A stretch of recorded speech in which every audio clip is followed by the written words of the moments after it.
देखो chapter French revolution है, तो उस केस में यदि हम बताने का प्रयास करें, इसका जो पहला पेज है वो पहला पेज जो है वो पूरा फ्रेंच रिवॉल्यूशन से डील कर देगा।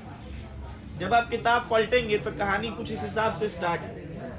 On the morning of 14 July 1789, the city of Paris was in a state of alarm. The king has commanded troops to move into the city to open fire upon citizens. सवाल ये है, 14 जुलाई 1789 को Paris के शहर में जो है वो पूरा एकदम सन्नाटा था। राजा ने अपने सेना को आदेश दिया कि जाइए और लोगों पर जो है वो गोलीबारी करिए। इस कहानी पर आने से पहले सबसे पहले तो हमको इसका वजह देखें, और फिर हम जब वजह देख लेंगे तब हम वापस इस पहले पेज पर आएंगे एक सही समझ।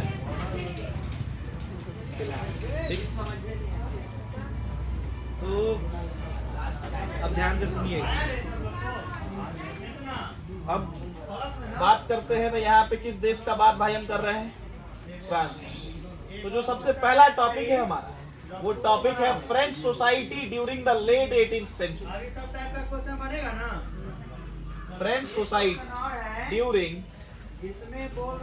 Late 18th century.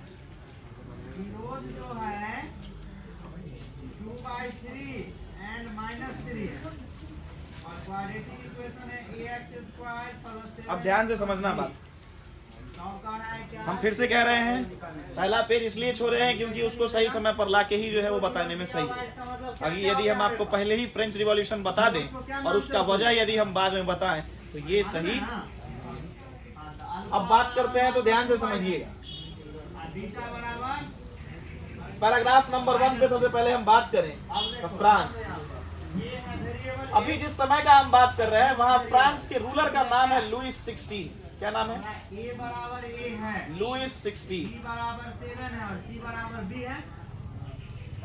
लुईस 16 का यदि हम बात करते हैं तो लुईस 16 जो है वो कितने साल की उम्र में राजा बनते हैं? अल्फा प्लस बीटा बराबर क्या? 20 साल की उम्र में वो गद्दी संभालते हैं। 20 साल की उम्र में वो क्या करते हैं? क्या रखोगे? गद्दी संभालते हैं, गद्दी पर बैठते हैं। और plus minus 3 alpha plus beta हो कोई गया। दिक्कत? फ्रांस के रूलर का नाम लुईस 16 है। 20 साल की उम्र में राजा बनते हैं। राजा जब बनते हैं तो वो ईयर था 1774। कौन सा ईयर था? कोई आपत्ति? कोई भी आदमी जो राजा बनता है भाई, वो एक को चीज सोच के बनता है कि राजा बनेंगे, हमारे पास जो है वो बहुत सारा पैसा होगा, हम अपने सारे जरूरतों को पूरा करेंगे, अपने पावर को एग्जीक्यूट करेंगे, अपना डोमिनेंस बनाएंगे। लुईस 16 राजा तो बन जाता है, लेकिन राजा बनने के बाद वो ये देखता है कि उसका खजाना जो है वो क्या है? खाली। Upon his accession he found an empty treasury. जब राजा बनता है तो वो क्या देखता है? उसका खजाना खाली। खजाना खाली है तो सबसे पहले एक आइडियल किंग क्या सोचे कि हमारे देश का इकोनॉमी कैसे बूस्ट, हमारे देश का इकोनॉमी कैसे बूस्ट हो, हमारा खजाना किस तरीके से जो है उसका क्षतिपूर्ति हो। लेकिन what the king, despite having an empty treasury, he was over expensive. खजाना खाली होने के बावजूद वो बहुत ज्यादा खर्चीला था। Despite having an empty treasury, he was over expensive. Over expensive किस किस चीजों पर था? अपनी पत्नी पर,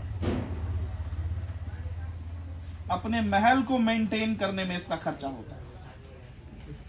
फिर यदि बात करते हैं तो आर्मी पे खर्चा था, युद्ध वगैरह में भी खर्चा था। यदि हम पत्नी का बात करें तो पत्नी का नाम है मैरी एंटोइनेट। क्या नाम है? मैरी एंटोइनेट। यदि हम पैलेस का बात करें तो पैलेस वर्साई के नाम से जाना जाता है। किस नाम से जाना जाता है? वर्साई। आर्मी पे खर्चा इसका जायज है। अब वॉर पे हम देखेंगे कि खर्चा किस तरीके से होता है। बस इतना ध्यान रखिएगा कि वॉर के वजह से 1 बिलियन लीवर का कर्जा इस पर पहले ही से था और उस पे एडिशनली कितना बढ़ जाता है? 2 बिलियन लीवर बढ़ जाता है। आपके दिमाग में फिर एक सवाल आएगा, ये लिवर क्या है? जब सवाल आएगा तो ध्यान रखिएगा, लिवर क्या है? लिवर है फ्रांस का नेशनल करेंसी। लिवर क्या है? फ्रांस का नेशनल करेंसी, जो बैन हो गया था कब? 1794 में इसको क्या कर दिया गया? बैन कर दिया गया। बात को और आगे लाते, इतना सब कुछ आप देख रहे हैं, ठीक? राजा के पास खजाना खाली है, खजाना खाली होने के बावजूद भी वो क्या है? Over expensive. ओवर एक्सपेंसिव है तो अपनी पत्नी पर शोभा नहीं देता उसको ये सब करना, ठीक? उसकी पत्नी पर खर्चा कैसे है भाई? उसकी पत्नी जो है वो सालाना, साल भर में 365 दिन होता है तो उसका 300 से ज्यादा ड्रेस का कलेक्शन, 300 से ज्यादा परफ्यूम का कलेक्शन। आप ही बताइए कि एक राजा के पास यदि पैसा नहीं है, ये शोभा देता? Next is palace. पैलेस को मेंटेन कर, इसका खर्चा भी जो है वो राजा खुद ही उठाता। आर्मी, ये खर्चा जायज है, ऑब्वियसली उसके लिए कोई लड़ेंगे तो उसको पैसा देना ही। वॉर, क्या फ्रांस का कोई अपना युद्ध था? नहीं। लुईस 16 और लुईस 16 से पहले जो राजा हुए फ्रांस, वो 13 अमेरिकन कॉलोनीज को मदद की। कितने अमेरिकन कॉलोनीज को मदद किए? 13 American colonies. France help 13 American colonies to gain independence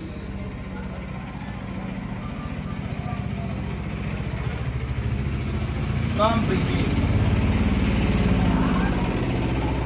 colony क्या होता है? फिर एक सवाल है। वो देश जो गुलाम बनाया जाता है, आपके भारत को भी गुलाम बनाया था किसने? ब्रिटेन बनाया था। हमारा भारत क्या हो गया? कॉलोनी। किसका कॉलोनी? ब्रिटेन। सेम उसी तरीके से ब्रिटेन ने किसको गुलाम बनाया था? अमेरिका के 13 कॉलोनीज, 13 जगहों, तो इसलिए हम वहां पे कॉलोनी लगाए। कोई आपत्ति? ये पूरा पहला पैराग्राफ है, जितना था सब कुछ कोर निकाल के बता। इस पहले पैराग्राफ का कंक्लूजन ये निकलता है, राजा जो है वो क्या था? अनवॉर्दी। राजा क्या था? अनवॉर्दी, या फिर अनडिजर्विंग कह सकते हैं। King was undeserving. राजा राजा बनना डिजर्व नहीं करता था। राजा राजा बनना डिजर्व नहीं करता। डिजर्व नहीं करता था कहने का मतलब क्या? कि राजा जो है वो, उसको सबसे पहले या तो अपने बारे में सोचना चाहिए था, या फिर उसको जो है वो क्या करना चाहिए? अपने देश के लोगों के बारे में सोचना चाहिए था, rather than thinking of his own wife and palace। तो फ्रेंच रिवॉल्यूशन का यदि कोई काउज हम यदि निकालेंगे तो पहला कारण तो यही बनता है कि राजा अनडिजर्विंग था। Got it? कोई दिक्कत?